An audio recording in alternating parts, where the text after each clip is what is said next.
Sa video ito pag-uusapan natin ang Pag-ibig MP2. Ano nga ba ang Pag-ibig MP2?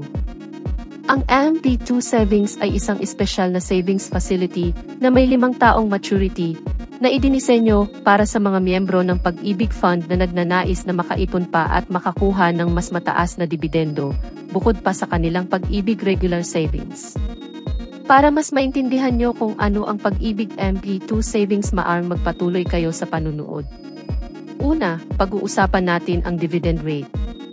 Ang Pag-ibig Fund ay naglalaan ng hindi bababa sa 70% ng taunang netong kita nito at ini-credit ito ng proporsyonal sa Pag-ibig Savings ng mga miyembro nito bilang mga dibidendo. Nangangahulugan ito na kung mas marami ang naipon, mas mataas ang mga dibidendo na kikitain ng miyembro. Ang Pag-ibig Fund ay nag-i-invest ng hindi bababa sa 70% ng mga investable fund nito sa housing finance, ayon sa iniaatas ng charter nito. Namumuhunan din ito sa mga securities ng gobyerno at corporate bond. Ang Pag-ibig MP2 Savings, bilang isang voluntaryong programa, ay kumikita ng mas mataas na halaga ng dibidendo kaysa sa mandatoryong Pag-ibig Regular Savings. Narito ang dividend rate ng Pag-ibig MP2 Savings sa nakalipas na 20 taon.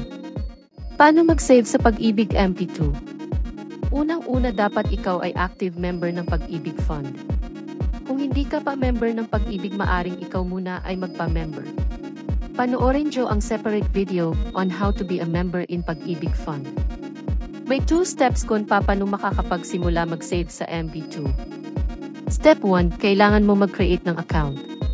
Sa pag-create ng account, pwede online registration via Pag-ibig Virtual or sa pamamagitan ng pagsusubmit ng iyong MB2 enrollment form at kasama ang mga requirements sa any Pag-ibig Fund branch sa inyong lugar. Sa pag-create ng account via Pag-ibig Virtual, i-click niyo lang po yung link sa description box below. You will be directed sa website na ito para makakreate ng account. Panoorin niyo po yung separate video on how to create account via Pag-ibig Virtual. Step 2, pagkatapos mo makakreate ng account, kailangan mo hulugan ng pero yung account mo. Papaano nga ba makakahulog sa MP2 account?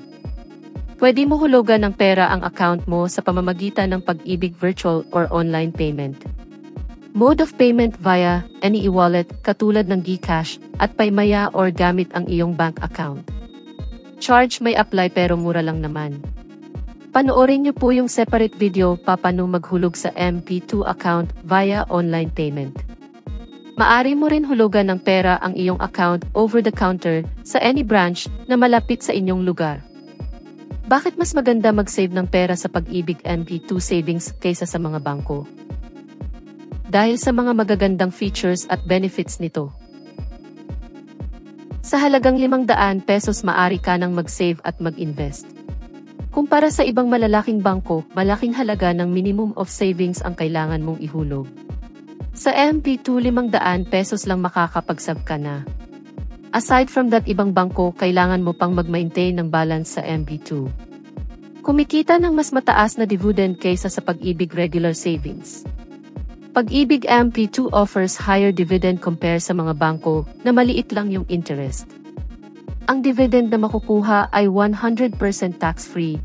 Ibig sabihin pag-withdraw mo yung naipon mo, walang kaltas na tax. At maaari mo rin withdraw savings mo annually, meaning after 1 year or after 5 years.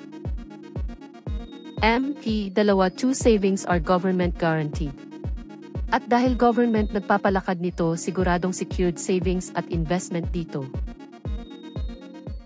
At kahit wala ka sa bansa o nagtatrabaho ka sa ibang bansa bilang isang OFW, maari kang makapag-save at mag-invest sa Pag-ibig MP2. Right after watching this video, maari na kayong magsimjulang mag-invest sa Pag-ibig MP2. Maraming salamat sa panunood.